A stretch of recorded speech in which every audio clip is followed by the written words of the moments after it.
నమస్కారం. G3 media morning bulletin కు స్వాగతం. తాజా అప్డేట్స్ మీకోసం. తాగునీటి సమస్యపై అప్రమత్తంగా ఉండాలన్న సీఎం, ఎల్నినో ప్రభావంపై అధికారులకు కీలక ఆదేశాలు, నీటి నిర్వహణపై ప్రత్యేక ప్రణాళికలు, రిజర్వాయర్ల నీటిపై నిరంతరం పర్యవేక్షణ.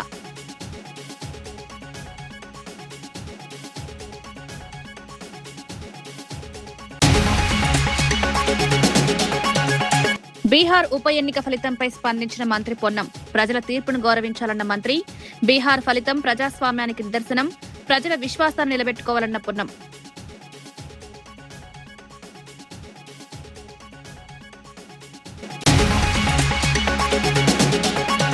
టీటీడీ ఆసుపత్రుల మందుల సరఫరాపై భూమన తీవ్ర ఆరోపణలు. టీటీడీ వైద్య సరఫరాలపై విచారణ, టీటీడీ ఆసుపత్రుల్లో పారదర్శకత లేదన్న భూమన, టీటీడీ వైద్య సేవలపై ప్రభుత్వానికి ప్రశ్న.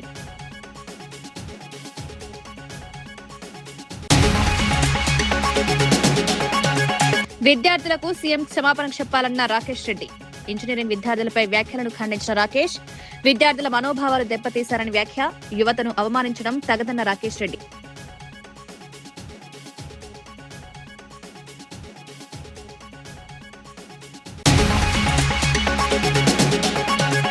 భోగాపురం పనులు జగన్ హయాంలోనే జరిగాయన్న మార్గాని భరత్. భోగాపురం క్రెడిట్ పై ప్రభుత్వాన్ని ప్రశ్నించిన భరత్, విమానాశ్రయ నిర్మాణంలో జగన్ పాత్రను గుర్తు చేసిన వైనం, భోగాపురం విషయంలో నిజాలు చెప్పాలని వ్యాఖ్య. సచివాలయంలో ఆర్టీజీఎస్ కేంద్రంలో వివిధ శాఖల పనితీరును సమీక్షించిన ముఖ్యమంత్రి చంద్రబాబు నాయుడు, ఎల్నినో ప్రభావంతో ఏర్పడే వర్షాభావ పరిస్థితులను దృష్టిలో ఉంచుకుని తాగునీటి సమస్యపై ప్రత్యేక దృష్టి పెట్టాలని అధికారులను ఆదేశించారు. రిజర్వాయర్లో నీటి లభ్యతను ఎప్పటికప్పుడు అంచనా వేసి ప్రజలకు తాగునీటి ఇబ్బందులు తలెత్తకుండా చర్యలు తీసుకోవాలని సూచించారు. కృష్ణా, గోదావరి నదుల్లో వచ్చే నీటిని సమర్థంగా వినియోగించేలా ప్రణాళికలు సిద్ధం చేయాలన్నారు. పశుగ్రాస కొరత రాకుండా ముందస్తు చర్యలు తీసుకోవాలని, గ్రామీణ ప్రాంతాలు, పట్టణాల్లో తాగునీటి నాణ్యత పరీక్షలను క్రమం తప్పకుండా నిర్వహించాలని ఆదేశించారు. రవాణా శాఖలో సాంకేతిక వినియోగాన్ని పెంచి అనవసర నిబంధనలు తొలగించి ప్రజలకు సులభ సేవలు అందించేలా సంస్కరణలు అమలు చేయాలని చంద్రబాబు అధికారులను ఆదేశించారు.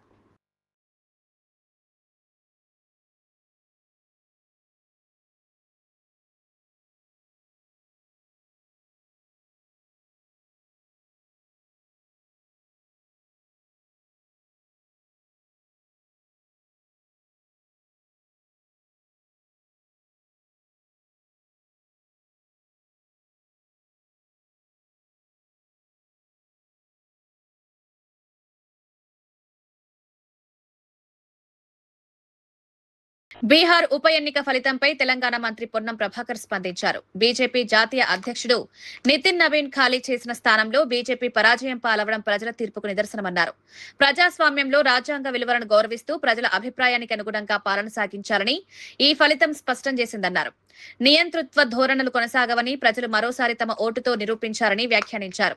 ప్రజల విశ్వాసాన్ని నిలబెట్టుకునే విధంగా ప్రభుత్వాలు పనిచేయాలని, ప్రజాస్వామ్య స్ఫూర్తిని కాపాడాల్సిన బాధ్యత ప్రతి రాజకీయ పార్టీపై ఉందని పేర్కొన్నారు.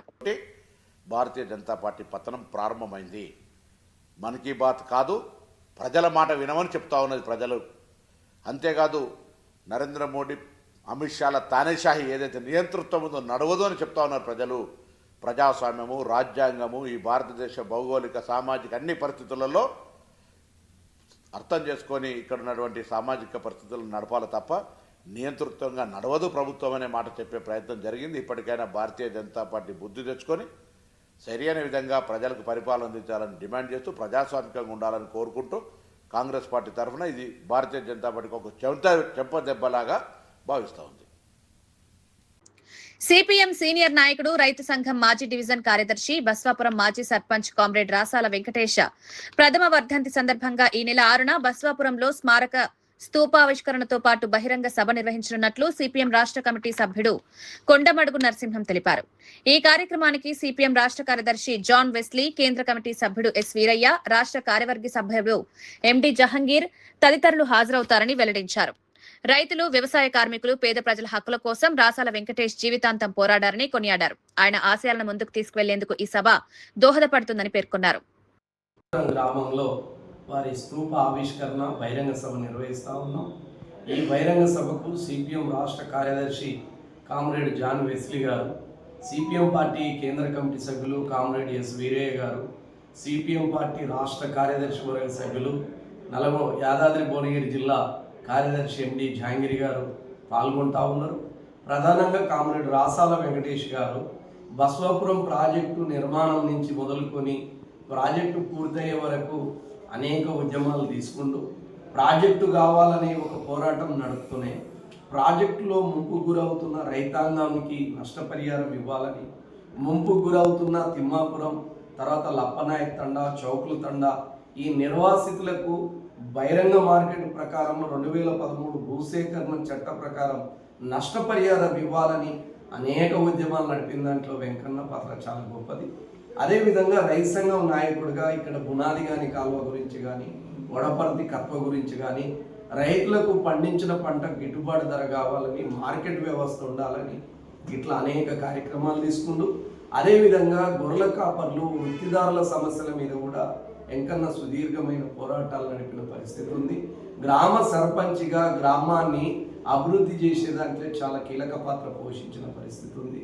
అందుకనే వెంకన్న యొక్క మొదటి వర్ధంతి సందర్భంగా ఈ నెల 6 తారీఖు నాడు బసవాపురంలో సాయంత్రం నిర్వహిస్తున్న బహిరంగ సభలో ఈ మండలంలో, జిల్లాలో ఉన్న అన్ని వర్గాల ప్రజలు, రైతులు, వ్యవసాయ కూలీలు, అన్ని వర్గాల ప్రజలు పెద్ద ఎత్తున పాల్గొని జయప్రదం చేయాలని విజ్ఞప్తి చేస్తా ఉన్నా. దేశవ్యాప్తంగా అనేక రాజకీయ పార్టీల విషయాల్లో కీలక పాత్ర పోషించిన రాజకీయ వ్యూహకర్త ప్రశాంత్ కిషోర్ సొంతంగా జన్ సూరజ్ పార్టీని ఎందుకు స్థాపించారనే అంశం మరోసారి చర్చనీయాంశమైంది. కాంగ్రెస్ పార్టీలో చేసే అవకాశాన్ని వదులుకుని ఆ పార్టీ పునర్నిర్మాణానికి సమగ్ర బ్లూ ప్రింట్ ఇచ్చినా అది అమలు కాకపోవడంతో కొత్త రాజకీయ ప్రయాణానికి శ్రీకారం చుట్టినట్లు విశ్లేషణలు చెప్తున్నాయి.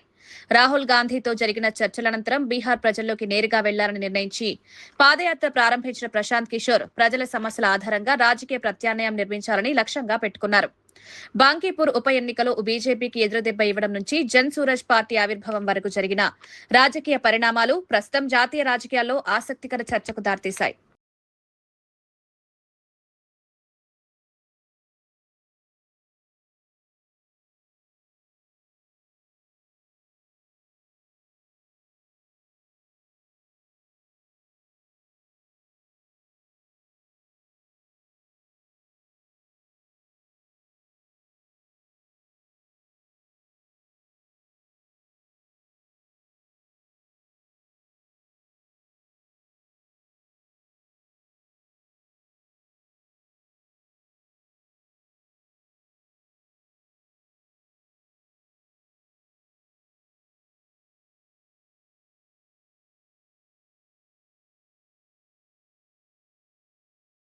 గుంటూరులో నిర్వహించిన మీడియా సమావేశంలో వైఎస్ఆర్సీపీ నేతలు కూటమి ప్రభుత్వంపై తీవ్ర విమర్శలు చేశారు. రాష్ట్రంలో అధికారంలోకి వచ్చిన నాటి నుంచి ప్రతిపక్ష నాయకులపై కక్ష సాధింపు చర్యలకు పాల్పడుతోందని ఆరోపించారు. అభివృద్ధిని పూర్తిగా పక్కన పెట్టి అబద్ధపు ప్రచారాలు, రాజకీయ దాడులతో ముందుకు సాగుతోందని మండిపడ్డారు. ఎన్నికల సమయంలో ఇచ్చిన హామీలను అమలు చేయడంలో ప్రభుత్వం పూర్తిగా విఫలమైందని విమర్శించారు. ప్రజా సమస్యలను పరిష్కరించకుండా రాజకీయ కక్షలకే ప్రాధాన్యమిస్తోందన్నారు. ప్రజల తరపున తమ పార్టీ నిరంతరం పోరాటం కొనసాగిస్తుందని, ప్రభుత్వ వైఫల్యాలను ప్రజల్లోకి తీసుకువెళ్తామని నాయకులు స్పష్టం చేశారు. ఈయన కొంత అడ్వాన్స్ ఇచ్చాడు సూర్యచంద్రం అనే ఆయనకి, ఈయనది కొయ్యలగూడెం. ఆ అడ్వాన్స్ తీసుకుని పొగాకు సక్రమంగా సరఫరా చేయకపోవటం వల్ల ఆయన్ని అడిగాడు. ఆయన వేరే వాళ్ళకి సరఫరా చేస్తుంటే అటకాయించాడు, తీసుకువెళ్లి పోలీస్ స్టేషన్లో ఇది ఇట అన్యాయం జరుగుతుందని పోలీస్ స్టేషన్లో అప్పచెప్పాడు. ఇది జరిగినటువంటి అంశం. ఈ సూర్యచంద్రం అనే ఆయన ఒక కంప్లైంట్ ఇచ్చాడు న్యూస్ వీడ్లో. మా అబ్బాయి అభి అనే అతన్ని కిడ్నాప్ చేశారు, తీసుకువెళ్లారు, కిడ్నాప్ చేసి అక్కడ పెట్టారు.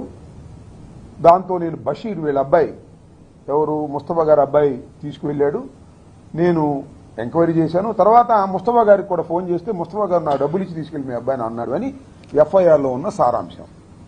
దీనికి ఎస్సీ ఎస్టీ కేసు పెట్టారు, కిడ్నాప్ కేసు పెట్టారు, దానితో పాటు అటెంప్ట్ మర్డర్ కూడా పెట్టారు. ఇన్ని సెక్షన్లు వేశారు. అంటే ఇక ఇతనికి బెయిల్ రాకోకుండా నివారించాలి అనేటువంటి ఉద్దేశంతో దురుద్దేశపూర్వకంగా పోలీసులు కేసు పెట్టారు. ఇది అన్యాయం అని చెప్పడానికి మేము ముందుకు వచ్చి, చంద్రబాబు నాయుడు గారు కక్ష పెట్టాడా, లోకేష్ గారు కక్ష పెట్టారా, లేదు ముస్తఫా గారి అమ్మాయి ఇక్కడ యాక్టివ్గా టౌన్ ప్రెసిడెంట్గా ఉంది కాబట్టి రాజకీయంగా అణచాలనేటువంటి ఏదైనా ప్రయత్నం చేస్తున్నారా అనేటువంటి అనుమానాలు మాకు మెండుగా కలుగుతుంది. రాత్రి 6 గంటల తరువాత 9 గంటల దాకా వెల్లింగ్ హౌసెస్లో మహిళలు ఉంటారు, పిల్లలు ఉంటారు. పోలీసులు ఎత్తకొచ్చండి, చట్టం చెబుతున్నది పోలీస్ మాన్యువల్. పైగా ముస్లింస్కి సంబంధించినటువంటి ఇల్లు, అంటే ముస్లింస్ అంటే వేరే కాదు, గోష్ఠ ఉండేటటువంటి ప్రాంతం. మీరు వెళ్ళి దౌర్జన్యంగా 7 అపార్ట్మెంట్స్ ఎదిగారు, 7 ఫ్లాట్లు ఎదిగారు. ఏం సాధించారు? ముస్తఫా దొరికాడు అక్కడ. మీ అనుమానం పిచ్చి అనుమానం. అంత సీసీ ఫుటేజ్లో రికార్డ్ అయింది. మీరు 6 తర్వాత ఎందుకు వెదికారు అని ప్రశ్నించారు వీళ్ళు. ప్లేటర్ గారు చెప్తే దానికి సమాధానం లేదు.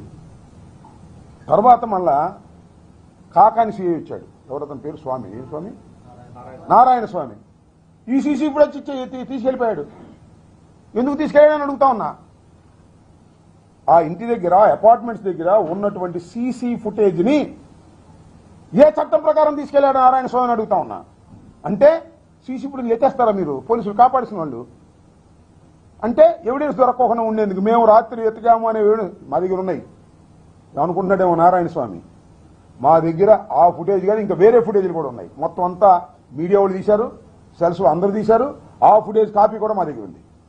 రాత్రి 8 దాకా 9 దాకా మీరు ఒక డ్వెల్లింగ్ హౌసెస్లో, ముస్లింస్ ఉండే హౌసెస్లో దౌర్జన్యంగా మీరు ఎతికారు. ఇది తప్పు. పొగలెత్తుకోవచ్చు కదా, ఎవడు కదన్నాడు? ముస్తఫాకి ఎక్కడ కూడా ఎస్సీ ఎస్టీ అట్రాసిటీస్ కేసే వర్తించదు అని చెప్పారు. ఆలూరు నియోజకవర్గంలో జరిగిన ఘటనపై వైఎస్ఆర్సీపీ ఎస్సీసీల అధ్యక్షుడు టీజేఆర్ సుధాకర్ బాబు తీవ్రంగా స్పందించారు. టీడీపీ కార్యకర్త నాగరాజు పోలీసుల సమక్షంలోనే తన భార్య నైటీని చింపివేశాడని ఆరోపించారు. అయితే ఆ ఘటనను ఎమ్మెల్యే విరూపాక్షిపై మోపుతూ మంత్రి కొలుసు పార్థసారథి అసత్య ప్రచారం చేస్తున్నారని మండిపడ్డారు. వాస్తవాలు తెలిసినా రాజకీయ ప్రయోజనాల కోసం బురద చల్లే ప్రయత్నం చేయడం సరికాదన్నారు. ప్రజలను తప్పుదోవ పట్టించేలా వ్యాఖ్యలు చేయకుండా జరిగిన ఘటనపై నిజాలు వెల్లడించాలని ప్రభుత్వాన్ని డిమాండ్ చేశారు. పెద్ద ఎత్తున ప్రజలు ఉద్యమిస్తున్న విధానం, ఆ అంశం మీద నుండి దృష్టిని ఎలా మార్చాలని ఓ పన్నాగ రాజకీయానికి తెరలేపాడు. దానిలో కూడా మళ్లీ బలహీన వర్గాలకు సంబంధించిన ఒక ఎమ్మెల్యే స్థాయికి ఎదిగిన వ్యక్తిని, ఓ కురుబ కులస్తుడైన విరూపాక్షిని అర్ధరాత్రి సమయంలో తలుపులు పగలగొట్టి ఓ తీవ్రవాదిని, ఒక ఉగ్రవాదిని అరెస్ట్ చేయడానికి ఎలాగైతే పోలీసులు ఇళ్లను చుట్టుముట్టి ఇళ్లలోకి వెళ్లి ఎలాగైతే తీసుకొస్తారో అలాగా వైఎస్ఆర్ కాంగ్రెస్ పార్టీ శాసనసభ్యుడు, ఆలూరు శాసనసభ్యుడిని ఆ విధంగా తీసుకొచ్చింది చంద్రబాబు నాయుడు ప్రభుత్వం. జరిగిన సంఘటన వైఎస్ఆర్ కాంగ్రెస్ పార్టీ కార్యకర్తని అక్రమంగా బంధించి అతన్ని కొడతంటే నేమకల్లు, చిప్పగిరి మండలం నేమకల్లు అనే విలేజ్లో వైఎస్ఆర్ కాంగ్రెస్ పార్టీకి సంబంధించిన కార్యకర్తని అక్రమంగా బంధించి అతని మీద టీడీపీ కార్యకర్తలు దాడి చేస్తుంటే దాడి తట్టుకోలేని కార్యకర్త తనను రక్షించమని తన శాసనసభ్యుడిని వీడియో కాల్ ద్వారా విన్నవించుకున్నాడు. ఎవరైనా నాకు వచ్చిన ఆ ఫోన్ కాల్ నేనైనా అర్ధాంతరంగా అర్ధరాత్రి అపరాత్రి కాదు, మా కార్యకర్తకి ప్రాణం మీదకి వచ్చినప్పుడు నన్ను ఇలా కొడుతున్నారు నిర్బంధించి అని వీడియో కాల్ చెప్పినప్పుడు బాధ్యత కలిగిన శాసనసభ్యుడు ఆ గ్రామానికి వెళ్లాడు. ఎందుకు కొడుతున్నారని ప్రశ్నించాడు. ఏమి నేరం ఉందండి దానిలో? వెళ్ళటానికి ప్రశ్నించడానికి వెళ్లిన ఎమ్మెల్యే మీద అక్కడున్న టీడీపీ కార్యకర్తలు పోలీసుల సమక్షంలోనే దాడికి ఎత్తునిచ్చిన సంఘటన మీకందరికి నేను ఇప్పుడు వీడియో చూపిస్తాను. దాడి చేయటంతో పాటు ఘోరం ఏంటంటే అక్కడ మళ్ళీ ఆ అమాయకులైన మా దళితుల్ని వాడుకుని నాగరాజ్ అనే టీడీపీ కార్యకర్త స్వయంగా తన భార్య నైటీని చింపివేయటాన్ని ఇప్పుడు చంద్రబాబు నాయుడు యొక్క కుయుక్తి రాజకీయ డైవర్షన్ పొలిటికల్ సిస్టమ్ కి పరాకాష్ట దృశ్యాలు ఇవి. దీని మీద ఎవరెవరు ఏం మాట్లాడారో నేను సవివరంగా మీకు నేను వివరిస్తాను. ఒక్కసారి ఆ నాగరాజు అనే వ్యక్తి తన సొంత భార్య యొక్క నైటీని ఏ విధంగా చంపుతున్నాడో ఈ రాష్ట్ర ప్రజలందరూ చూడమని కోరుతున్నాను.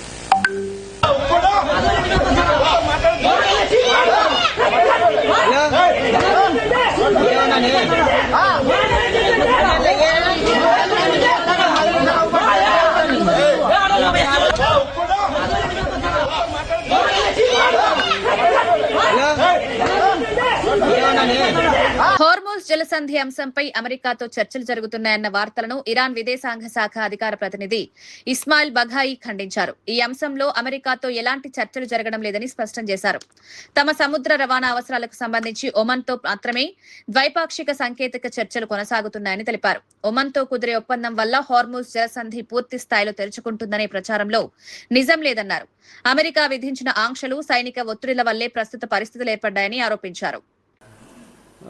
اولین فرصت با مشورت عمان با همکاری عمان مسیری رو تعیین بکنیم، مسیری که قاعدتاً موقت خواهد بود، بر اساس اون بتوانیم ایمنی کشتیرانی در تنگه هرمز رو فراهم بکنیم. تفاهم بر سر مسیر تردد ایمن کشتیرانی از تنگه هرمز شرط لازم برای بازگشایی تنگه هرمز هست، ولی شرط کافی نیست. تنگه هرمز به خاطر اختلاف نظر بین ایران و عمان مسدود. జపాన్ కరెన్సీ యెన్ విలువ గణనీయంగా పడిపోవడంతో అమెరికా, జపాన్ ప్రభుత్వాలు సంయుక్తంగా కరెన్సీ మార్కెట్లో జోక్యం చేసుకున్నాయి. ఈ చర్యపై అమెరికా అధ్యక్షుడు డొనాల్డ్ ట్రంప్ స్పందిస్తూ జపాన్తో అమెరికాకున్న బలమైన స్నేహబంధానికి ఇది నిదర్శనమని తెలిపారు. ప్రపంచ ఆర్థిక వ్యవస్థ స్థిరత్వాన్ని కాపాడేందుకు జపాన్కు తమ పూర్తి మద్దతు కొనసాగుతుందని పేర్కొన్నారు. ఈ ప్రకటనల అనంతరం డాలర్తో పోలిస్తే యెన్ విలువ కొంతమేర పుంజుకున్నట్లు ఆర్థిక వర్గాలు వెల్లడించాయి. అంతర్జాతీయ మార్కెట్లలో కరెన్సీ స్థిరత్వాన్ని కాపాడేందుకు ఇరు దేశాలు సమన్వయంతో పనిచేస్తున్నాయని విశ్లేషకులు అభిప్రాయపడుతున్నారు. World economy, but we make when we did with Argentina, I got criticized. We made $25 billion on that deal. On Venezuela, we make hundreds of billions of dollars. I make good deals. Japan wanted to. It was really more than anything else. It was a signal of friendship. Because the yen is weakening and the dollar is doing great.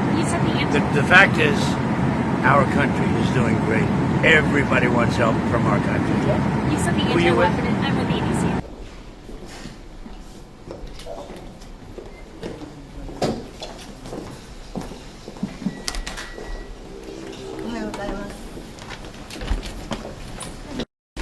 米国の東部時間7月31日金曜日、我々日本国財務省は米国財務省と協調して円買介入を実施しました。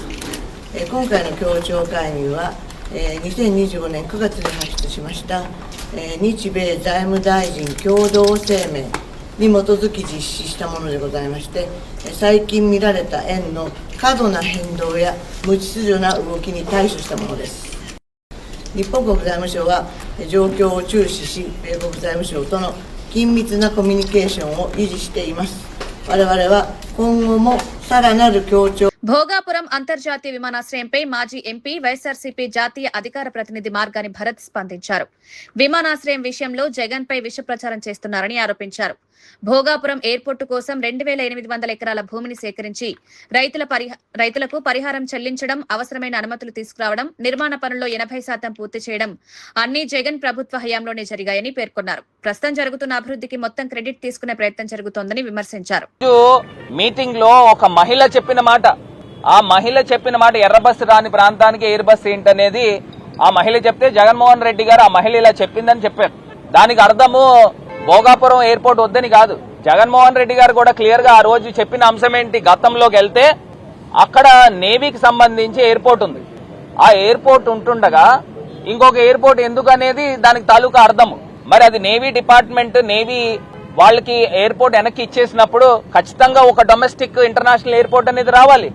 మరి దాన్ని గుర్తించే కదా జగనన్న 2800 ఎకరాలు ఆ land acquire చేసి దానికి సంబంధించిన permissions అన్ని తీసుకుని వచ్చి మొత్తం పూర్తి స్థాయిగా ఆ వర్క్స్ అన్ని కూడా ప్రారంభించింది జగన్మోహన్ రెడ్డి గారి ప్రభుత్వం కాదా? చంద్రబాబు నాయుడు గారు ఏం చేశారండి? 15,000 ఎకరాలు కావాలి అని చెప్పేసి అక్కడ రైతులందరినీ కూడా పీడించి పాపాలు ఎన్నో చేశారు. ఇవాళ వాళ్ళు గవర్నమెంట్ దిగిపోయే టైంకి 2019లో ఇంకా 4 రోజులు ఉందనగా ఎలక్షన్ కోడ్ వస్తుందనగా హడావిడిగా ఏ పర్మిషన్ ఉందండి మీ దగ్గర? ఆల్ ఇండియా ఏవియేషన్ పర్మిషన్ ఉందా? ఏ పర్మిషన్ ఉందా? ఏం పర్మిషన్ లేకుండా తీసుకొచ్చి శిలాఫలకం వేస్తే సరిపోద్దా? టీటీడీ మాజీ చైర్మన్ భూమన కరుణాకర్ రెడ్డి టీటీడీ ఆసుపత్రుల్లో మందులు, వైద్య పరికరాల సరఫరాపై తీవ్ర ఆరోపణలు చేశారు. గతంలో శ్రీవారి లడ్డు, నెయ్యి టెండర్ల విషయంలో వైఎస్ఆర్సీపీపై అసత్య ప్రచారం చేశారని, ఇప్పుడు అదేవిధంగా టీటీడీ ఆసుపత్రుల్లో నిబంధనలను సడలించి తమకు అనుకూలమైన వారికి లబ్ధి చేకూర్చే ప్రయత్నం జరుగుతోందని విమర్శించారు. ప్రజల ప్రాణాలతో చెలగాటమాడేలా వైద్య సరఫరాల్లో రాజీపడ్డం ప్రమాదకరమని హెచ్చరించారు. ప్రభుత్వమే ఈ వ్యవహారంపై పారదర్శక విచారణ జరిపై నిజానిజాలు ప్రజలకు వెల్లడించాలని డిమాండ్ చేశారు. భక్తులు, ప్రజల ఆరోగ్యానికి సంబంధించిన అంశాల్లో రాజకీయాలు చేయకుండా నాణ్యమైన సేవలందించేలా చర్యలు తీసుకోవాలని సూచించారు.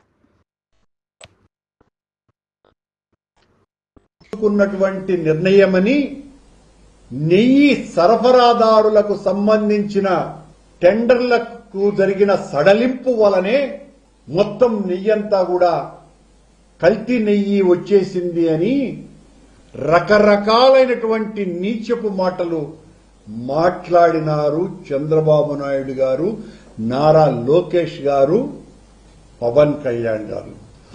ఊరు వాడ ఎక్కడ పట్టినా ఇదే విమర్శ చేసినారు. మేం చాలా స్పష్టంగా ఆ రోజున దాన్ని ఆధారాలతో నిరూపించినాం.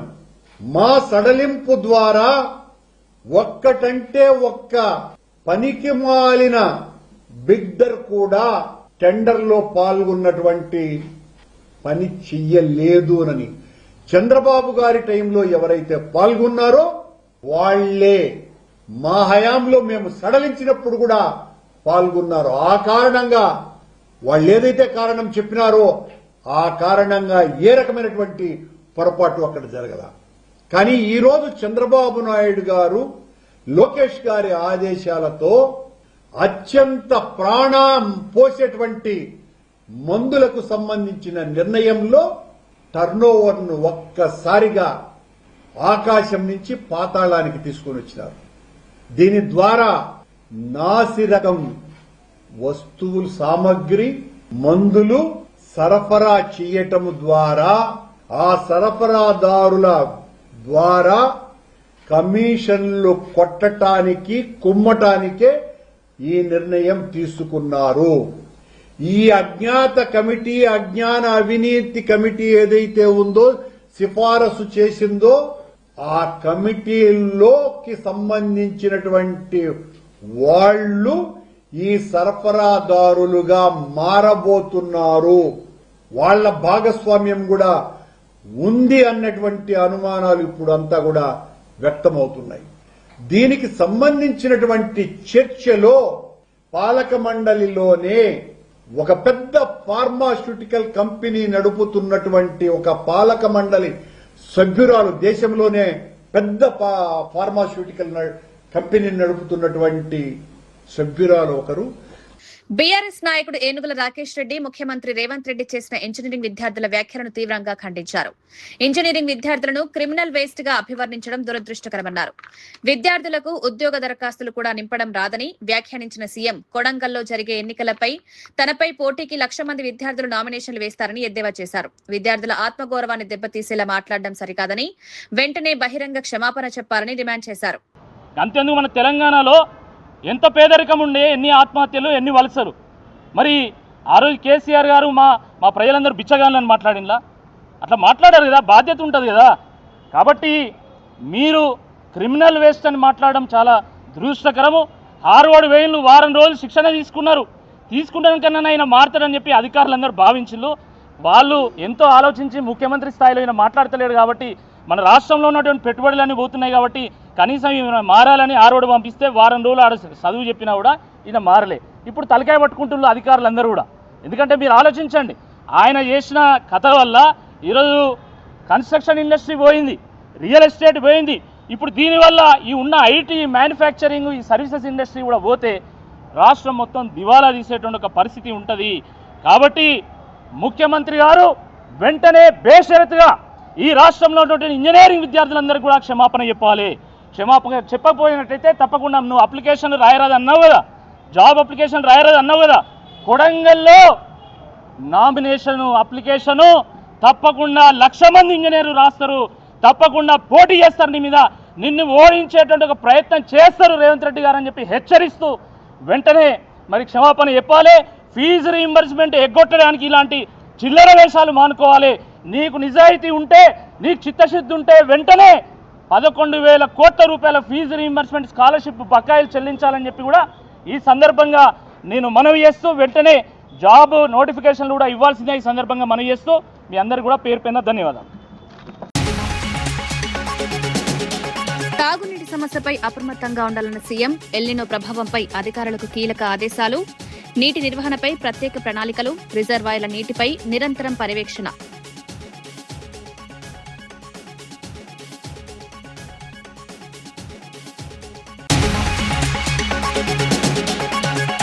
బీహార్ ఉప ఎన్నిక ఫలితంపై స్పందించిన మంత్రి పొన్నం, ప్రజల తీర్పును గౌరవించాలన్న మంత్రి, బీహార్ ఫలితం ప్రజాస్వామ్యానికి నిదర్శనం, ప్రజల విశ్వాసాన్ని నిలబెట్టుకోవాలన్న పొన్నం.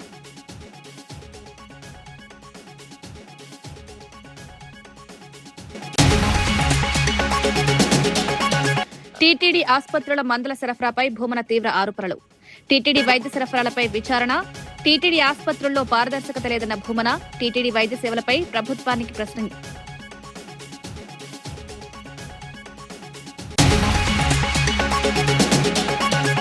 విద్యార్థులకు సీఎం క్షమాపణ చెప్పాలన్న రాకేష్ రెడ్డి, ఇంజనీరింగ్ విద్యార్థులపై వ్యాఖ్యలను ఖండించిన రాకేష్, విద్యార్థుల మనోభావాలు దెబ్బతీశారని వ్యాఖ్య, యువతను అవమానించడం తగదన్న రాకేష్ రెడ్డి.